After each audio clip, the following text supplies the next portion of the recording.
Good morning, welcome to my channel, and this morning we're going to be taking a look at the vintage realistic DX160 that was sold new around 1975 by Radio Shack in the United States and most parts of the world, including the UK. This is actually a US import, and we're operating this on a step-down transformer, so we can operate it on 240 volts.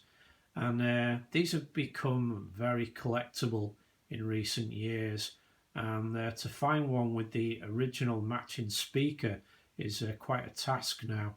But I've had this one fully restored. The speaker that comes with it is, I would say, mint condition, but the actual unit, I've had quite a lot of work done to this. It's been recapped. I've had most of the electrolytic capacitors changed. There was a couple of transistors that were changed, many resistors that were losing their value.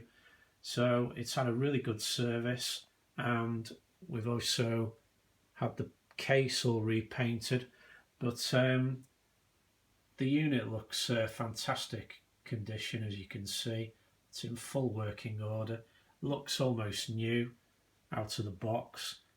Hard to believe it's from 1975, but now it's all been serviced and aligned. It's performing very, very well.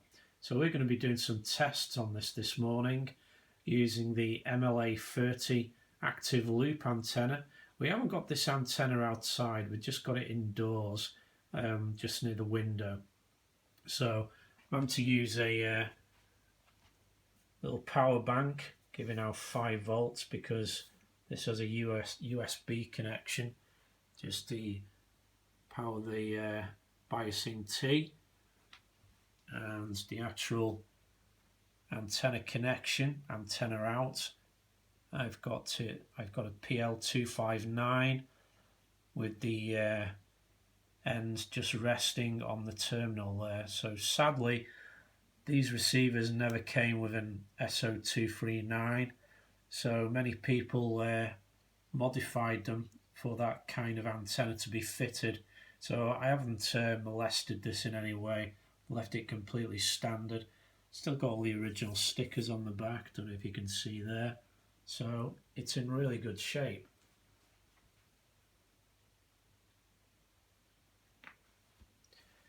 So yesterday we were receiving Radio Caroline on around 9 megahertz, and it was coming in with a very, very strong signal. Now, for anyone who doesn't know, Radio Caroline was a pirate radio station way back in the 60s. It was broadcasting from a ship, and a lot of the older people will remember Radio Caroline.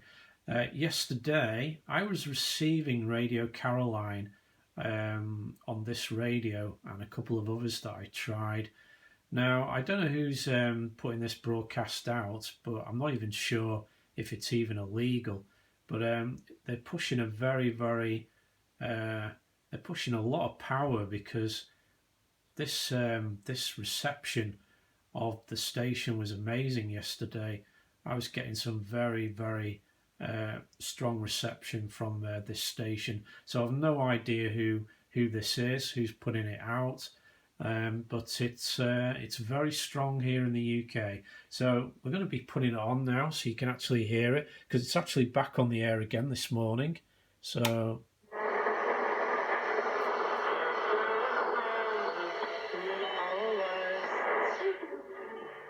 don't take them away. When you're walking down the street with your transistor radio, everybody has a good time. You can dance to the beat of your transistor radio, even when the sun don't shine. You can hear your favorite rock and roll.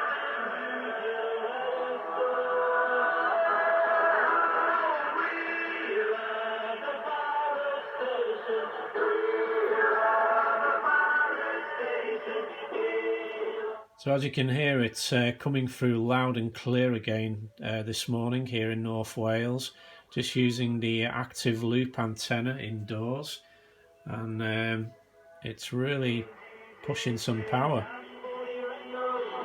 as you can see by the signal. I've even got the gain turned down a little bit. I mean, this is daytime. It's now 20 minutes to the hour of 9 o'clock here in the morning, and it's coming through loud and clear. It's strong power. No idea where it's coming from or who's putting the content out.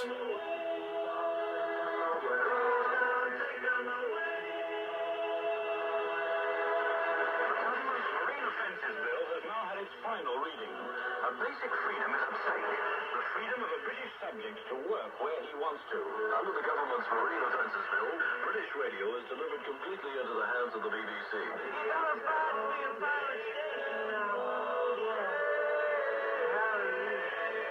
The offshore stations have brought pleasure to millions, but modern-day piracy had unearthed a number of unsavoury practices. Boarding parties, questionable dealings, and ultimately the death of a central figure. The government was unmoved by the protests. In addition, the pirates are now being accused of payola.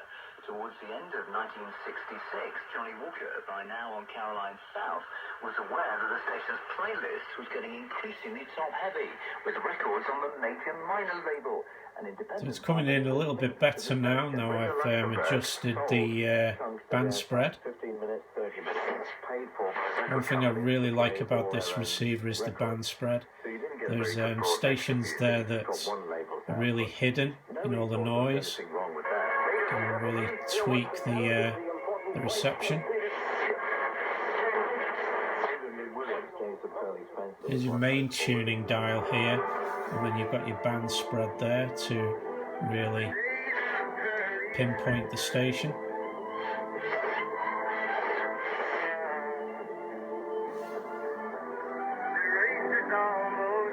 So that's impressive for well, coming up to 8:45 here in the morning, and it's booming in. Just using a loop inside, the MLA 30 loop. Just got it by the window here.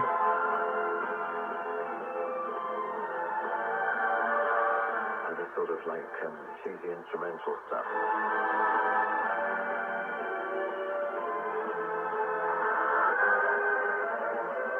I mean, unfortunately, some of the records are really dire.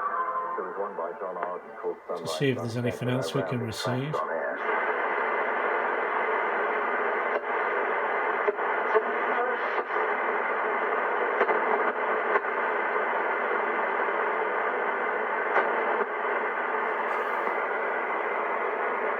Okay, we'll try band D. Band C, I should say.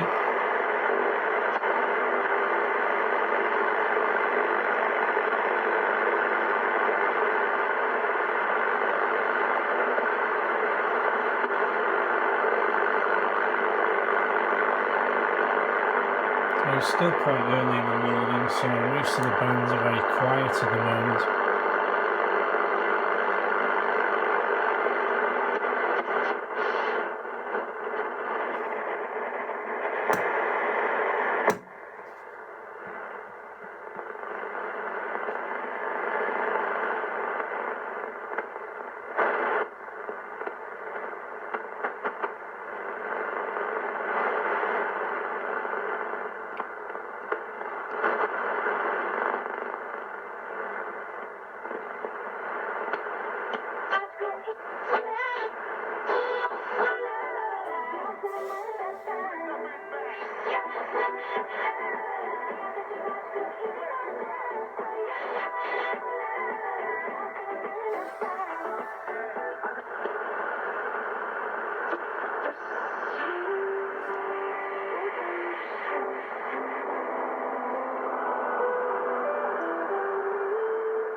for many years, always as man and wife in a But yeah, avoiding consumer football market and get your odds instantly. So medium wave and long wave, there's quite a few stations coming in.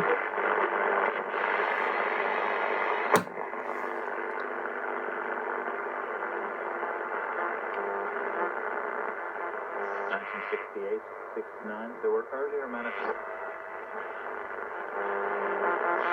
which and beyond.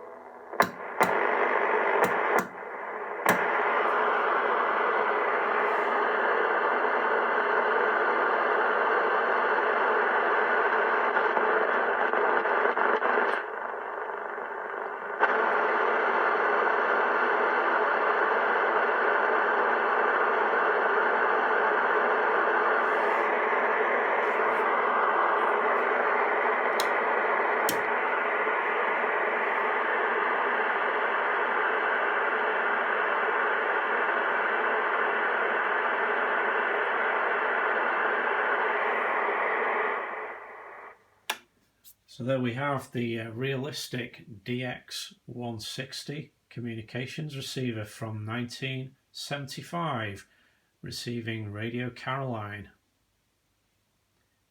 Till next time, have a good one.